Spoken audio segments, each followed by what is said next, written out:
In light of the City of Union City banning short-term vacation rentals such as Airbnb, several individuals came to the Board of Commissioners meeting Tuesday night to voice their discontent.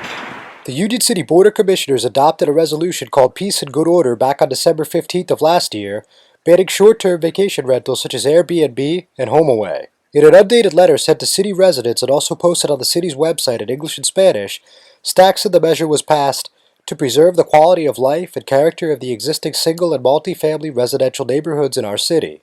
Also stressing preserving the ethnic and cultural diversity of the city, he later states that short-term vacation rentals can be a safety hazard during emergencies since first responders may have a difficult time locating people.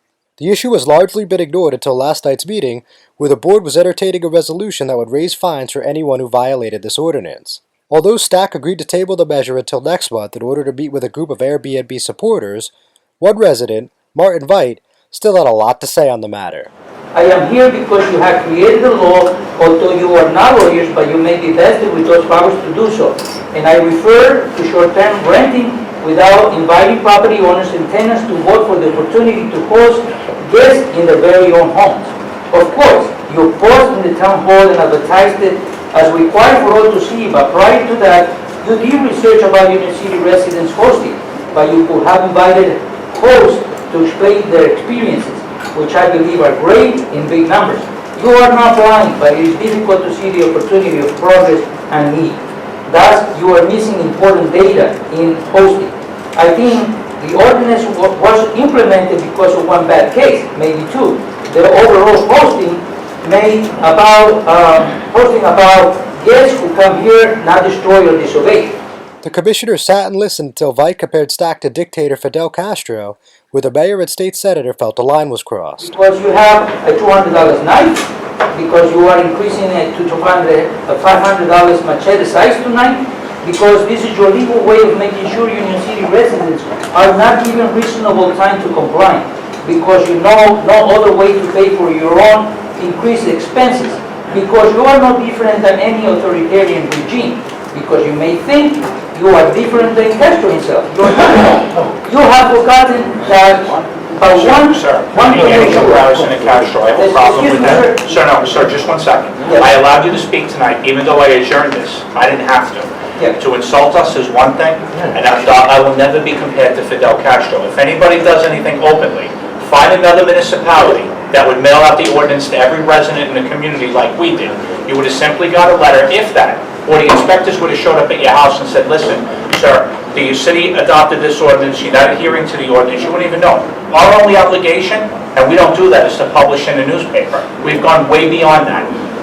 So any comparison to Castro regime or anything, I take offense to that big time. Okay, I'm going to take those words out. And may I continue reading the rest? You can continue, but we're going to have a meeting. Sure, we're going to have a meeting which we agreed to. I agreed to hold it off tonight. I was asked to hold this off tonight and vote on this at another time, and I said I would. Mayor, I'm not against you. It has nothing to do with me, sir. It has nothing to do with being against me.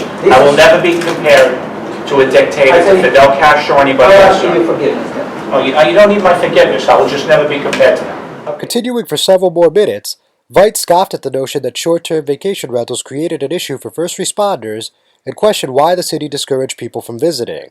Public Affairs Commissioner Lucio Fernandez called Veit's comments overboard and premature, given that the latest measure was tabled and Stack agreed to privately meet with Airbnb supporters.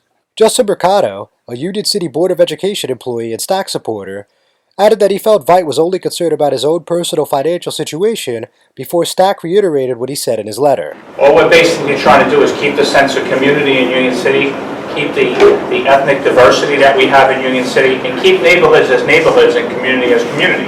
I'm going to tell you from a personal experience myself. I live in an apartment building. I've lived in apartment buildings all my life. My mother was a superintendent and my father of an 82-unit building. And the greatest thing we knew is who lived in apartment 1L, who lived in apartment 1M. And I think it's important from all our messages out there that we get a sense of who we know in our community so we can look out for each other. And I really, really think that, that is so important, the sense of community. Why has crime gone down in Union City? Why are the neighborhoods improving? Because we look out for each other. Would I personally want somebody living next door to me every other day, a different man or a different woman? I'm going to tell you no, honestly. I'm John Heides with the Hudson County View. the eye of the community.